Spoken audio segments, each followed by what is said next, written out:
আসসালামু আলাইকুম রহমতুল্লাহি বারাকাতু।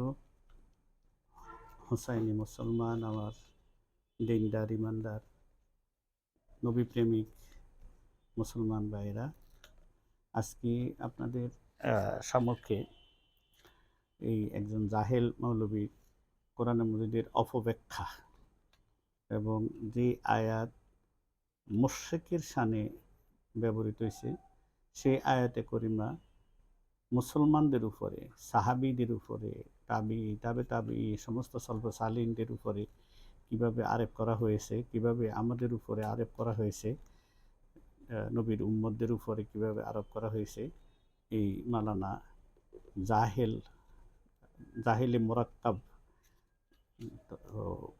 নবীর দুশ্মন। এর আগেও তাকে আমি ২-৩টা তার প্রতিবাদ করেছি, আরও অন্তত ২০টা রকম আমি তার ভিডিও আমার কাছে সংরক্ষিত আছে। প্রত্যেকটা ভিডিওতে সে কুফরি করেছে। এই আয়াতে করিমাটা কার শানে নাজিল হয়েছে, সে কোথায় আনি লাগাইছে, এটা আপনারা আগে তার বক্তব্যটা শুনেন, তারপরে আমি বলতেছি।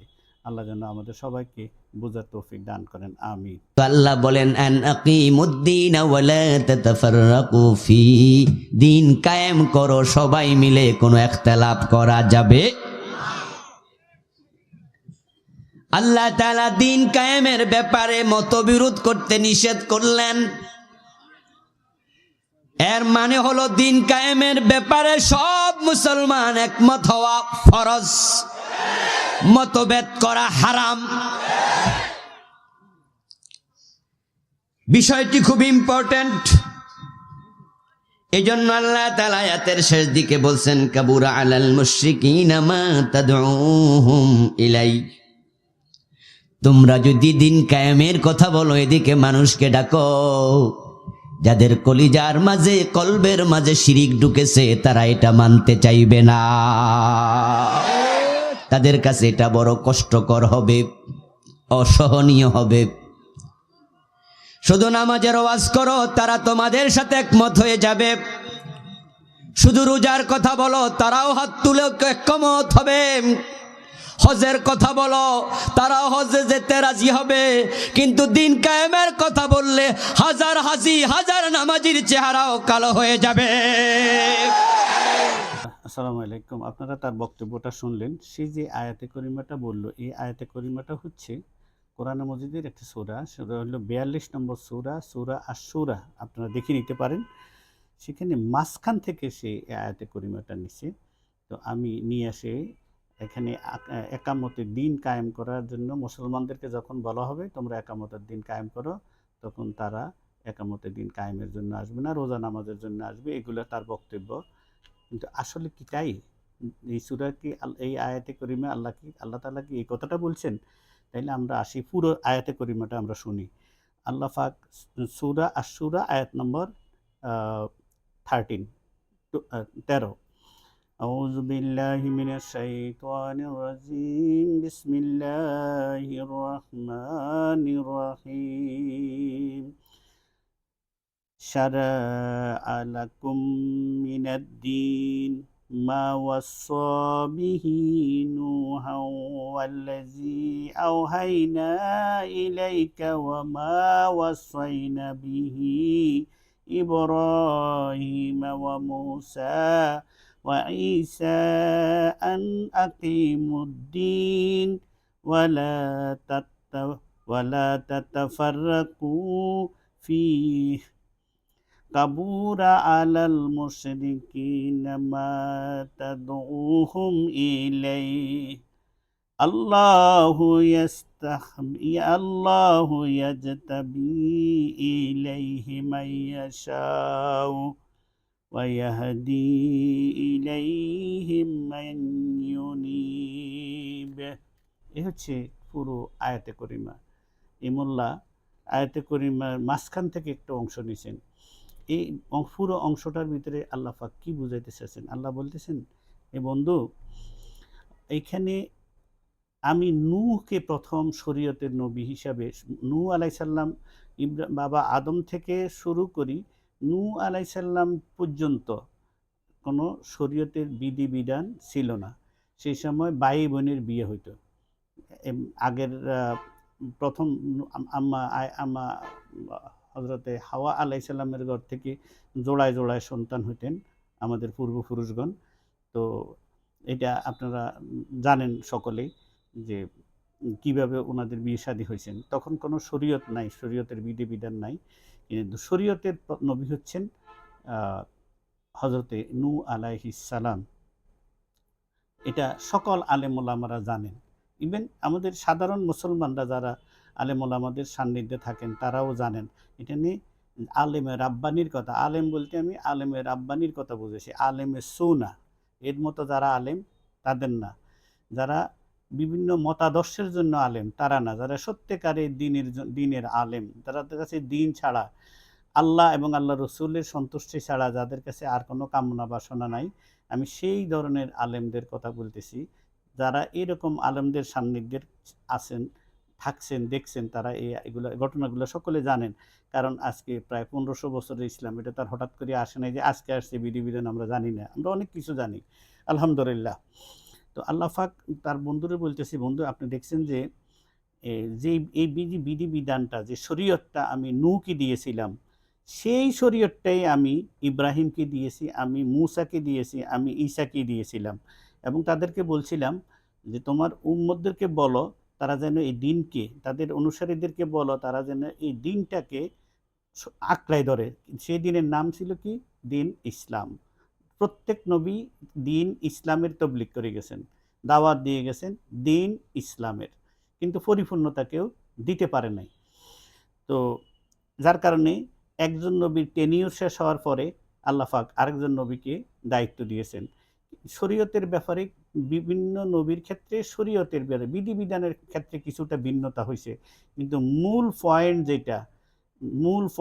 পয়েন্ট যেটা তাওহীদ এবং রিসালাত, এখানে কোনো পরিবর্তন হয় নাই। আমলের ক্ষেত্রে কিছু পরিবর্তন বিভিন্ন নবীর ক্ষেত্রে হয়েছেন। তো আল্লাহ পাক আমার নবীকে বলতেছেন যে বন্ধু আপনি এই যে মন খারাপ করেন না, এটা নবীকে সান্ত্বনা দেওয়া হচ্ছে যে আমি যে বিধিবিধানটা দিয়েছিলাম নূহকে, সেই একই বিধিবিধান আমি ইব্রাহিমকে দিয়েছি, সেই বিধিবিধান আমি মূসাকে দিয়েছিলাম, সেই বিধিবিধান আমি ঈসা আলাইহিস সালামকে পর্যন্ত দিয়েছিলাম। এবং তাদের উম্মতদেরকে যেন তারা বলে এই দিনকে তারা যেন দৃঢ়ভাবে আঁকড়ায় ধরে, দিনের ভিতরে যেন মতপার্থক্য সৃষ্টি না করে। যে বিধিবিধান আমি দিয়েছি তারা যেন সেই বিধিবিধানের উপরেই নিজেদেরকে কায়েম রাখে। এই হচ্ছে আয়াতটার কথা। আন আকিমুদ্দিনা ওয়ালা তাতাফাররাকু ফীহি, যেই বিধিবিধান আমি দিয়েছি, ফীহি আমি দিয়েছি যেই বিধিবিধানটা, সেই বিধিবিধানটাই তারা যেন আঁকড়িয়ে ধরে। কিন্তু এটা মুশরিকরা সেটা মানে নাই। কিন্তু এই যে আপনি দেখছেন তখনও মুশরিকরা মানে নাই, যারা কি করত? অগ্নি পূজা করত, যারা বিভিন্ন দেবদেবী, এই যে মাটির পুতুল বানাইয়া পূজা করা, এটা এটা আজকের জমানার না, এটা একেবারে শুরু থেকেই এই কারবারটা ছিল। খোদা বানাইয়া, এই খোদা ওই খোদা বানাইয়া এগুলারই পূজা করা, যেটা আজকে আমাদের দেশে আমাদের হিন্দু ভাইরা করে। যাক, এটা তাদের ধর্মের ব্যাপার, আমরা তাদের ধর্ম নিয়ে বাড়াবাড়িতে যাব না, যতক্ষণ না আমরা তাদের দ্বারা আক্রান্ত হব। যদি আমরা তাদের দ্বারা আক্রান্ত হই তাহলে নিঃসন্দেহে সেখানে আমরা সেটার প্রতিবাদ করব, সেটার প্রতিরোধ করব, আমরা আমাদের দিনের জন্য জেহাদ করব, আমরা আমাদের দিনকে বাঁচানোর জন্য, যেই দিন প্রতিষ্ঠিত আছে সেই দিনকে বাঁচানোর জন্য, দিনের ইজ্জত হুরমতে কেউ আঘাত করলে সেটা আমরা, কোনো মুসলমান সেটা টলারেট করবে না, করে নাই, করবেও না কখনো, এটা হইতেই পারে না। তো আল্লাহ পাক আমার নবীকে বলতেছে যে দেখছেন 360টা খোদা বানায় এরা কাবা শরীফের ভিতরে রাখছেন। যখন আমার নবী বলে লা ইলাহা ইল্লাল্লাহ, তারা মানতেছে না। তারা বলতেছে এই এতগুলা খোদা, লাত উজ্জাত মান্নত, কত খোদা আমরা রাখলাম, এত খোদা বাদ দিয়ে তুমি যে খোদার কথা বলতে, খোদা কই? তুমি যে খোদার কথা বলতেছ আমরা তো সে খোদারে দেখতেছি না। ওই যে খোদা আমাদের সামনে, এতগুলা খোদা থাকতে তুমি কোন খোদার কথা বলো? আমরা তো সেই খোদা কথা আমরা মানি না সেটা। তা আল্লাহ বুঝে নবীকে সান্ত্বনা দিয়ে বলছে, এরা ইব্রাহিম আলাইহিস সালামও এটা দাওয়াত দিছে, তারা মানে নাই। মূসা কলিমুল্লাহ দাওয়াত দিছে, ঈসা রুহুল্লাহ দাওয়াত দিছে, নূহ আলাইহিস সালামও দাওয়াত দিয়েছে, কিন্তু মুশরিকরা সেটা মানে নাই। যারা মানছে তারা সাহাবী হয়ে গেছেন, তারা নিজের জন্য, তারা দ্বীনের জন্য নিজের জান এবং মাল সবকিছু কোরবান করে দিয়েছেন। তা আমার নবীকে আল্লাহ বলতেছেন যে যারা আপনার দ্বীনে এসে গেছে, এরা আপনার জন্য জান এবং মাল সবকিছু দিয়ে দিচ্ছেন। তারা হাসতে, হাসতে মৃত্যুর মুখে চলে যাচ্ছেন। Without any arms ammunition. তারা এ তলোয়ার নাই কিন্তু যুদ্ধের ময়দানে হাজির হয়ে যাচ্ছে। ঘোড়া নাই কিন্তু যুদ্ধের ময়দানে হাজির হয়ে যাচ্ছে। কিন্তু বলা হচ্ছে কারাদের কথা, যে যারা ওই ৩৬০ খোদার পূজা করে, সেই ৩৬০ খোদার পূজা করানোওয়ালারা আপনার কথা শুনতেছে না। যে আপনি যতই বলেন এরা শুনবে না। হ্যাঁ, কারা শুনবে? আমি যাদেরকে চাই। আল্লাহ বলেন, আল্লাহ যাকে চান তার নিকট বেছে নেন তার দিকে, সেই ব্যক্তিকে যে আল্লাহর দিকে আন্তরিকভাবে অভিমুখী হয়। যারা তওবা করি, আপনার কথা শুনি, আপনার দাওয়াত শুনি, যারা আন্তরিকভাবে গ্রহণ করি, ফেরত আসে, চলে আসে, আমি যারা আসে আমি তাদেরকে গ্রহণ করে নিই এবং তারাই আপনার সাথে আছে, তারাই সাহাবী হয়ে গেছেন। সুতরাং এখানে এই কথা কোথাও বলা নাই এই আয়াতে যে দ্বীনের কথা হইলে, যে রোজার কথা আছে, নামাজের কথা আছে, হজের কথা আছে, আসলে সবাই বলে আসেন। কিন্তু যখন একামতে দ্বীন কায়েম করার কথা আসে তখন তারা যায় না।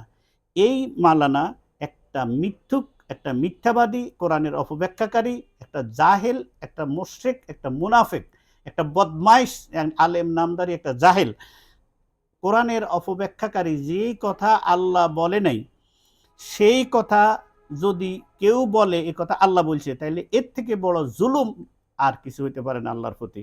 আর আল্লাহর প্রতি জুলুমকারী, অপবাদকারীর পরিণতি আল্লাহ রাব্বুল আলামিন হয়তো সুযোগ দিচ্ছেন, সময় দিচ্ছেন, কিন্তু ছেড়ে দিবেন না, অবশ্যই ছেড়ে দিবেন না।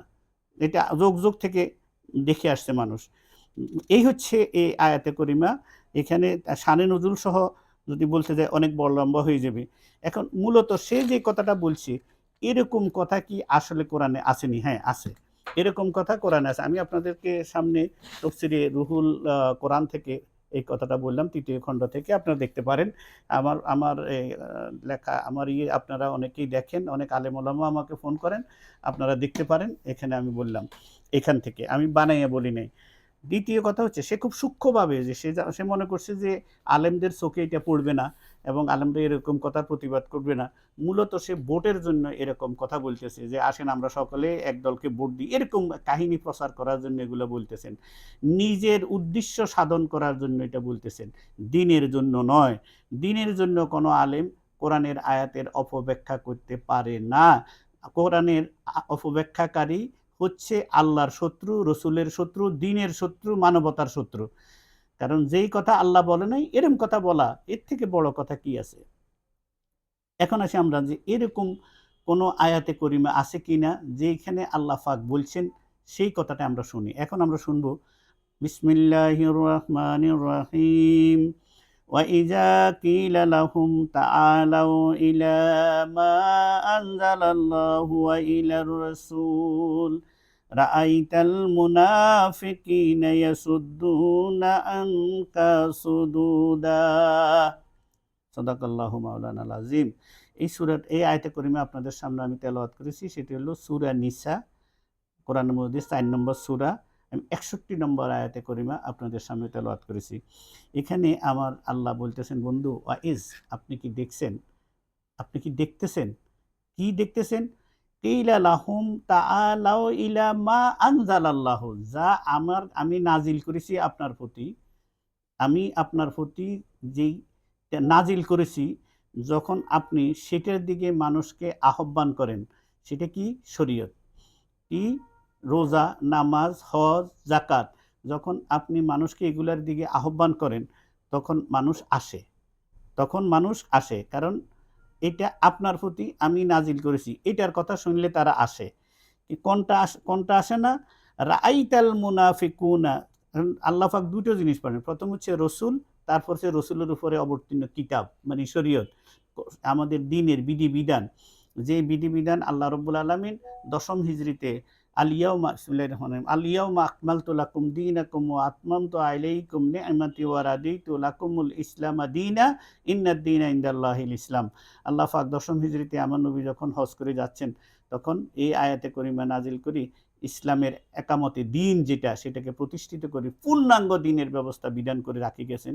কেউ যদি এই জমানায় আসি বলেন আসেন একামতে দিন কায়েম করব, ও নিঃসন্দেহে সে একটা গোস্তাক, সে কোরআনের অপব্যাখ্যাকারী, সে রসুলের উপরে আরেক রসুল হইতে চায়। দিন একামতে দিন কায়েম করতে হলে রসুল লাগবে। রসুল ছাড়া একামতে দিন তুমি কি দিয়ে কায়েম করবে? একামতে দিন রসুলকে দিয়া, রসুলের সাহাবিদেরকে দিয়ে আল্লাহ পরিপূর্ণ করে দিয়েছেন। এখানে আর কোনো কথা কিছু বাকি নেই। এখন কি করতে হবে? এখন হচ্ছে দিনের খাদেম হইতে হবে, দিনের খেদমত করতে হবে, দিনের তাবলিগ করতে হবে। যেটা মাশাআল্লাহ আমাদের দেশে রাস্তায় রাস্তায় মোড়ে মোড়ে মাদ্রাসা হয়ে গেছে। আমাদের সরকারি আলিয়া মাদ্রাসা আছে, কওমি মাদ্রাসা আছে, তবলিগ আছে, কত নামে কত নামে এক দিনের তালিম চলছে। দিনের তালিম কিয়ামত পর্যন্ত থাকবে। এটা হলো দিনের তালিম। এখানে একামতে দিনের বিষয় না। দিন একামতে দিন কায়েম রসুলকে দিয়া আল্লাহ পরিপূর্ণ করে দিয়ে আমাদের দিনকে সুপ্রতিষ্ঠিত করে দিয়ে গেছেন। তো এখন কিছু লোক নিজেকে নবীর সমকক্ষ মনে করি কয়ে আসেন চলেন আমরা দিন কায়েম করি। নাউজুবিল্লাহি মিন জালিক। দিন কায়েম আছে, দিন পরিপূর্ণভাবে কায়েম আছে। যখনই বলবো আসেন দিন কায়েম করতে যাই তখন বুঝবো গেলে রসুল পরিপূর্ণ দিন বিধি বিধান জীবন ব্যবস্থা আমাদেরকে দিয়ে যেতে পারেন নাই, অপূর্ণতা রয়ে গেছে। এটা রসুলের প্রতি অপবাদ দেওয়া হইলো, আল্লাহর প্রতি অপবাদ দেওয়া হইলো, কোরআনে মজিদের আয়াতকে অস্বীকার করা হইলো। দিন কায়েম আছে। এখন দিনের ছায়াতলে যে আশ্রয় নিবে সে বেঁচে যাবে, যে দিন কায়েম করতে যাবে সে বরবাদ হয়ে যাবে। যেমন আসেন খেলাফত কায়েম করি, খেলাফত কায়েম করি, প্রাসঙ্গিকভাবে বলতেছি। আল্লাহর নবী বলছে আমার পরে খেলাফত হবে 30 বছর, অনলি 30 ইয়ার্স। এবং মাওলা আলী শেরে খোদাকে দিয়া 30 বছর পূর্ণ হয়ে গেছে। এরপরে একামতে দিন আরে খেলাফতের সময় আল্লাহ রসুল বলছেন তারপরে হবে মুলকিয়ত। এই মুলকিয়ত এটা শুরু হয়ে গেছে রসুলের 30 বছরে রসুলের 4 জন খলিফা এবং হজরত ইমাম হাসান রাদিয়াল্লাহু তাআলা আনহুর 6 মাস সহ আবু বকর সিদ্দিক রাদিয়াল্লাহু তাআলা আনহুর 2.5 বছর, সব মিলাইয়া 30 বছরের শেষে আমিরে মুয়াবিয়ার এটা শেষ আমিরে মুয়াবিয়ার হাত ধরে মুলকিয়তের শুরু হয়ে গেল। সুতরাং এখন আর এই জমানায় আসি কেউ খেলাফত কায়েম করতে পারবে না। খেলাফত কায়েম করার সময় রসুল নির্ধারণ করে দিয়ে গেছেন খেলাফত শেষ। এখন মুলকিয়ত হবে। এই মুলকিয়তের নির্ধারণ যেভাবে হয়, যেভাবে যে বিধি বিধানের ভিত্তিতে হয় সেটাই চলবে। এটাকে কেউ রোকাইতে পারবে না। তো সুতরাং সেইম আমার নবী দিন কায়েম করে দিয়ে গেছেন। এখন দিনের তলে আশ্রয় নিতে হবে, দিনের ছায়াতলে আশ্রয় নিতে হবে, একামতে দিন কায়েম। এখানে আল্লাহ রাব্বুল আলামিন বলতেছেন যে দেখেন দিনের বিধিবিধানের জন্য রোজা, নামাজ, হজ, যাকাত এগুলোর জন্য যখন আপনি ডাক দিবেন ওরা আসবে। বাট রাআইতাল মুনাফিকুনা ইয়াসুদ্দুনা আনকা সুদুদা। মুনাফিকরা এরা তো 400 মুনাফিক আমার নবীজির পিছনে নামাজ পড়তেন। নবীজির পিছনে সাহাবা আজমাইনের জমাতে দাঁড়িয়ে তাদের সাথে কাঁধে কাঁধ মিলিয়ে আল্লাহু আকবার একসাথে দিয়ে তারা নামাজ পড়তেন, কিন্তু ওরা ছিল ওদের মধ্যে একটা দল ছিল মুনাফিক। সূরা বাকারায় আপনার প্রথম 5 আয়াত হচ্ছে মুমিনের জন্য, মুত্তাকিদের জন্য, তারপরের 3 আয়াত কুফফারের জন্য, 5 3 8 9 নম্বর সূরা আয়াত থেকে আপনি 24 নম্বর আয়াত পর্যন্ত পড়েন। পুরাটা আপনার যেটাকে বলা হয় মুনাফিক, এই মুনাফিকদের সম্বন্ধে পরিপূর্ণ বিস্তারিত দেওয়া আছে। তাদের চেহারা কেমন হবে, তাদের বাসনভঙ্গি কেমন হবে, তারা কি বলবে, সমাজে কি অবস্থায় তারা থাকবে, তারপরে তাদের সাজা কি হবে, সব কিছু যে কোনো মুসলমান সূরা বাকারার একেবারে দ্বিতীয় সূরা, সূরা ফাতিহার পরে দ্বিতীয় সূরা, এই সূরার 5 3 8 9 নম্বর আয়াত থেকে যদি সে পড়া শুরু করে, এটা বুঝতে শুরু করে, যে কোনো তফসিরের কিতাব প্রাণ দিয়ে পড়তে পারেন, আপনি সেখানে মুনাফিকদের চরিত্র পাবেন। তখন আপনার চোখ খুলে যাবে যে আরে আমি কোথায় আছি। অথচ কোরআন তো আমাদের ঘরে আছে, আমরা তো পড়ার চেষ্টা করি না, বুঝতেও চেষ্টা করি না। একটুখানি পড়লেই আপনার কাছে ক্লিয়ার হয়ে যাব যে মুনাফিকদের কথা। ইনশাআল্লাহ ও যে আয়াতের কথা বলছি এটা নিয়ে আমি একসময় মুনাফিকদের চরিত্র নিয়ে কথা বলবো ইনশাআল্লাহ মাহে রমাদানের সময়, আল্লাহ যদি আমাকে হায়াত দেয়। তা আজকে আমার বক্তব্য এখানে যে আল্লাহ পাক বলছেন রসুলের শান ইয়াসুদ্দুনা আনকা সুদুদা, রসুলের শান এবং রসুলের হুরমত, রসুলের মর্যাদা এই সম্পর্কে যখন কথা বলে তখন মুনাফিকরা, প্রথমটা ছিল মুশরিকদের কথা, যে তারা মুশরিক কারা, যারা এক খোদাকে না মাইনা বহু খোদায় বিশ্বাসী, তাদেরকে বলা হয় মুশরিক। আর এখানে বলা হচ্ছে মুনাফিকদের কথা, যারা এক খোদাকে মানে কিন্তু রসুলকে মানে না, রসুলের সিফাত মানে না, রসুলের মান ইজ্জত, রসুল নূরের নবী, রসুল হায়াতুন নবী, রসুল হাজির নাজির নবী, রসুল এলমে গায়েব জান্নওয়ালা নবী, সাফায়াতকারী নবী, এই রসুলের গুণগুলা যখনই বলা হয় তখন মুনাফিকদের আর সহ্য হয় না। মুনাফিকরা নিজেকে নবীর পাল্লায় নেয়, অথবা নবীর পাল্লায় নিজেকে মনে করে, নবীকে তাদের মতো মনে করে। আমার নবী বলছে আইয়ুকুম মিসলি, আমার মতো কেউ জগতে নাই। সৃষ্টি শুরুতেও আমার মতো, সৃষ্টি জগতে আল্লাহ সর্বপ্রথম আমার নবীকে তৈরি করেছেন, তারপর নূরে মোহাম্মদিয়া দিয়ে সারা কায়নাত তৈরি করেছেন। সূরা আন-নূরের 35 নম্বর আয়াতটা যে কেউ দেখতে পারেন, সেখানে এগুলো বলা আছে। কোরআনে এমন কিছু নাই যেটা কোরআনে দেওয়া নাই। প্রশ্ন হচ্ছে আমরা কোরআন তো আমাদের ঘরে আমরা উঠে রাখি, কোরআন তো আমরা দেখি না, কোরআন তো আমরা বোঝার চেষ্টা করি না। কিন্তু খেয়াল রাখবেন, কোরআন নিজে নিজে বোঝার চেষ্টা করা বড় কঠিন কাজ। কোরআন জাননেওয়ালার কাছে যাইতে হবে। কোরআন জাননেওয়ালার কাছে কে? তিনি হলেন নবীওয়ালা। যিনি নবীওয়ালা তিনি কোরআনওয়ালা, কোরআনওয়ালা নবীওয়ালা। কিন্তু কাঠমোল্লা আপনাকে কোরআন শিখাইতে পারবে না, কারণ এটা এক হিকমতপূর্ণ কিতাব। প্রতিটা আয়াতের, প্রতিটা শব্দের অনেক অর্থ হয়, অনেকভাবে হয়। শানে নুজুল যে মোল্লা জানে না, তার পক্ষে কোরআনের তফসির করা হারাম, তার জন্য কোরআনের তফসির করা হারাম। তো আল্লাহ রাব্বুল আলামিন সেই যে কথা বলছে, যে যখন ডাক দেয় মুসলমানকে, না মুসলমান ন, যখন ডাক দেয় ওটা হইল মুশরিকদেরকে, আর যেই আয়াত সে নিছে। আর মুনাফিকদের কথা বলা হচ্ছে যে এদেরকে রোজার কথা বললে, নামাজের কথা বললে, হজের কথা বললে, জাকাতের কথা বললে এরা যাবে, কিন্তু ইয়াসুদ্দুনা আনকা সুদুদা, যখন নবীর জাত এবং সিফাত সম্পর্কে আলোচনা হইবে, রাআইতাল মুনাফিকুনা, এরা মুনাফিক, এরা কখনো আপনাকে সহ্য করতে পারবে না। এই হচ্ছে সেই, এইখান থেকে আয়াতে করিমা ওখান থেকে সব তালগোল ফাঁকায় একটা বলে দিল। তো আল্লাহ যেন তাকে হেদায়েত নসিব করে, হেদায়েত না থাকলে যেন ধ্বংস হয়ে যায়, কি করার আছে। কিন্তু নবীর দুশ্মন, আল্লাহর দুশ্মন, এরা হেদায়েত হবে কিনা, কারণ নবী তো তাদেরকে পরিষ্কার পবিত্র করবেন না। এবার আমরা 64 নম্বর আয়াতে করিমাটা দেখব। আমার আল্লাহ কি বলছেন। বিসমিল্লাহির রহমানির রহিম। ওয়া মা আরসালনাকা মির রাসূলিন ইল্লা লিইউতাআ বিইজনিল্লাহ। আমার আল্লাহ বলতেছেন যে আমি শুধু এই জন্যই রসুল প্রেরণ করেছি যে যেন বিইজনিল্লাহ, আল্লাহর হুকুমে তার আনুগত্য করা হয়, রসুলের আনুগত্য করা হয়। কারণ রসুলের আনুগত্যই হচ্ছে আল্লাহর আনুগত্য। মাইয়ুতি ইর রাসূলা ফাকাদ আতা আল্লাহ, রসুলের আনুগত্যই আল্লাহর আনুগত্য। রসুলের হুকুম মানা মানে আল্লাহর হুকুম মানা। আল্লাহর হুকুম যেটা সেটাই রসুলের হুকুম, রসুলের হুকুম যেটা সেটাই আল্লাহর হুকুম। হুকুমতে আল্লাহ রসুল এক, জাতে ভিন্ন, একজন খালেক, একজন মাকলুক।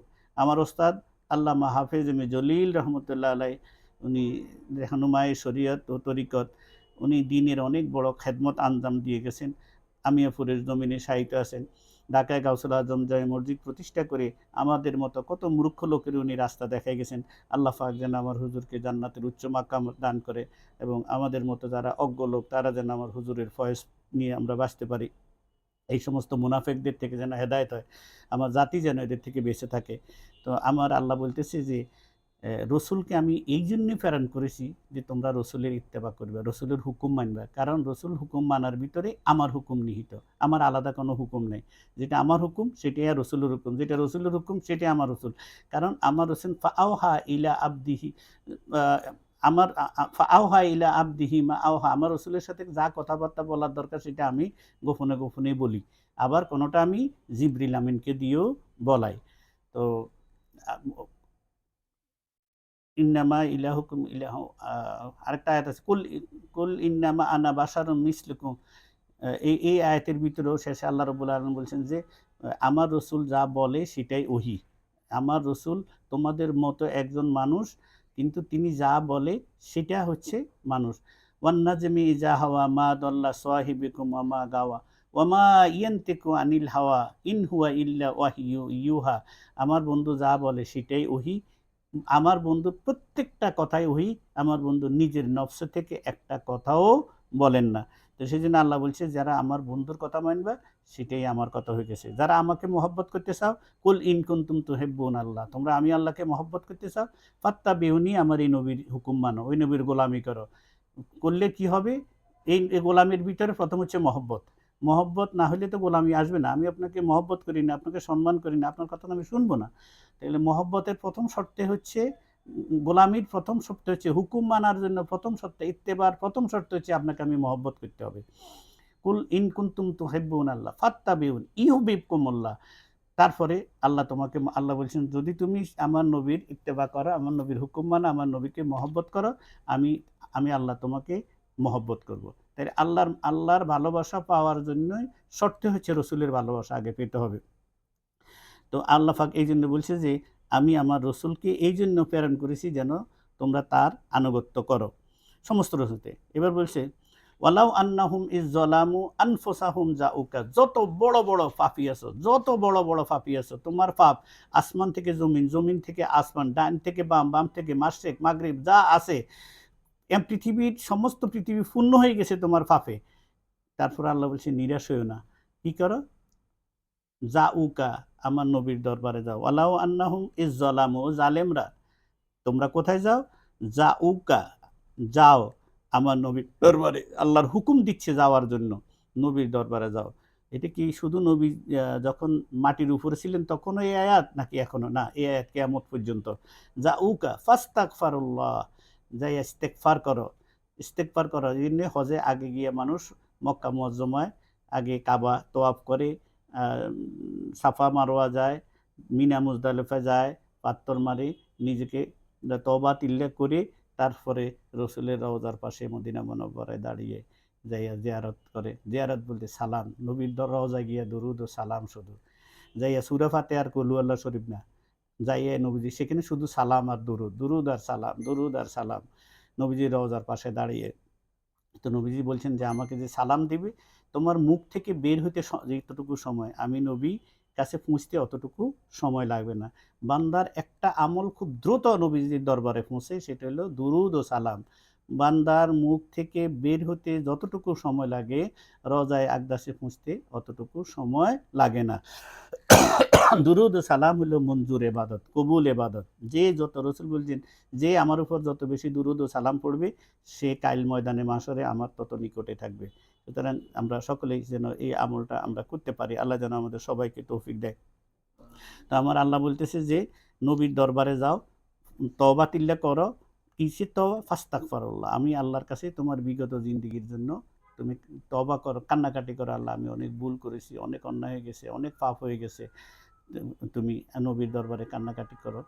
ওয়াস্তাগফারা লাহুমুর রাসূল, আমার রসুলকে দিয়ে সুপারিশ করো। যদি আমার রসুল সুপারিশ করে, লাওয়াজাদুল্লাহা তাওয়াবার রাহিমা, আমি আল্লাহ তোমার জিন্দেগির সব গুনাহ খাতা ওয়াজিব করে নিলাম। লাওয়াজা, আমি আমার উপরে ওয়াজিব করে নিলাম, আমি তোর জীবনের সব গুনাহ মাফ করে দিব। কারণ আমার নবী যখন বলে, তখন আমি আমার নবীর খাতিরে তোকে মাফ করে দিব। কারণ আমার নবী বলার সাথে সাথে আমার রহমান, আমি যে মেহেরবান, আমার যে আমার যে আমার যে তোদের জন্য যে আমি যে গাফুর, আমি যে রাহিম, আমি যে রহমান, তার ভিতরে ঢেউ এসে যায়। আমার বন্ধু বলার সাথে সাথে আমি তোদেরকে মাফ করে দিই। সুতরাং জিন্দেগির যত গুনাহ খাতাই আমরা করি না কেন, যদি আমরা খালেস নিয়তে তওবা করে ফেরত যাই রসুলের দরবারে গিয়া, রসুলের ফাকিরকে সালাম দিয়ে রসুলের দরবারে আরজি পেশ করে যদি দাঁড়িয়ে থাকি, আমার রসুল আমাদের জন্য সুপারিশ করবেন। আমার রসুল বলছেন, মানজারা কবরি ওয়াজাবাত লাহু সাফাতি। আমার তোমরা মনে করো না আমি মরে গেছি। আমার হায়াতে মৌতের ভিতরে কোনো পার্থক্য নাই। আমার জীবদ্দশায় যেমন আমার দরবারে আসি সালাম দিতা, ঠিক আমার মৌতের পরে আমি যখন পৃথিবী থেকে বিদায় নিব, আমি যখন পর্দা করে চলে যাব, আমি যখন ইন্তেকাল করব, ইন্তেকাল মানে আমার যখন বিশাল শরীফ হবে, যখন আমি এই জগৎ থেকে তোমাদের চোখের অন্তরাল হয়ে যাব, তখনও তোমরা আমার জীবদ্দশায় আমাকে সামনে রাখি যেভাবে সালাম দিয়েছ, এইভাবে আমাকে সালাম দিবে, দুরূদ পড়বে। তখন আমি অবশ্যই আমার উম্মতকে সাফায়াত লি আহলিল কাবায়ের মিন উম্মতি, আমার উম্মতের জন্য সাফায়াত করব। এটাই তো আমার কাজ। এবং আল্লাহ পাক কোরআন, আমি আমার এর আগের ভিডিওতে বলছি, সাফায়াত করার জন্য আল্লাহ নবীকে হুকুম দিয়েছেন যে বন্ধু আপনি এদের জন্য ক্ষমা চান, আগে আপনি মাফ করে দেন, তারপরে আপনার উম্মতকে আগে আপনি মাফ করে দেন, তারপরে আমার কাছে আপনি এদের জন্য সুপারিশ করেন, এদের জন্য আপনি আমার কাছে ক্ষমা চাইলে আমি এদেরকে মাফ করে দেব। কোরআন মজিদে আয়াত নস দ্বারা প্রমাণিত আমার নবী শাফিউল মুজনবিন, সাফায়াতকারী। এই হচ্ছে টোটাল ঘটনাটা। তো এই বান্দা যে কথাগুলো বলছে, আল্লাহ পাক যেন তারকে হেদায়েত নসিব করেন এবং এইটা তার বয়ান থেকে সে নাকি শিক্ষকতা করে। আমি ওই মাদ্রাসার মুহতামিমদেরকে, যারা মাদ্রাসা পরিচালনা করে, অনুরোধ করব আপনারা এই লোকটার বিষয়ে খোঁজ খবর নিবেন। এই লোকটা লেখাপড়া কি করছে, কোথায় করছে, এই লোকটা কোথায় জানি কি করে, ইমামতি করে। তো আমি আমি দৃঢ়ভাবে বিশ্বাস করি যে তার পিছনে যারা ইক্তেদা করেন, আপনাদের ইক্তেদাটা সঠিক হয়েছে কিনা। কারণ আপনার আল্লাহর বিরুদ্ধে কথা বইলা, আল্লাহর শানের বিরুদ্ধে কথা বইলা, নবীর গালিগালাজ করিয়া, নবীর শান অস্বীকারীর পিছনে আপনি নামাজ পড়ে, যেই নামাজ তাকে এই দুনিয়াতে হেফাজত করতে পারে না, সেই নামাজ তাকে কবরে হাসরে হেফাজত করবে না। সুতরাং তার থেকে আপনারা নিজে আপনার আওলাদদেরকে এই সমস্ত আলেমদের থেকে হেফাজতে রাখবেন, নিজেরা হেফাজতে থাকবেন। ওমা আইলাইনা ইল্লাল বালাগুল মুবিন। আসসালামু আলাইকুম ওয়া রাহমাতুল্লাহি ওয়া বারাকাতুহু।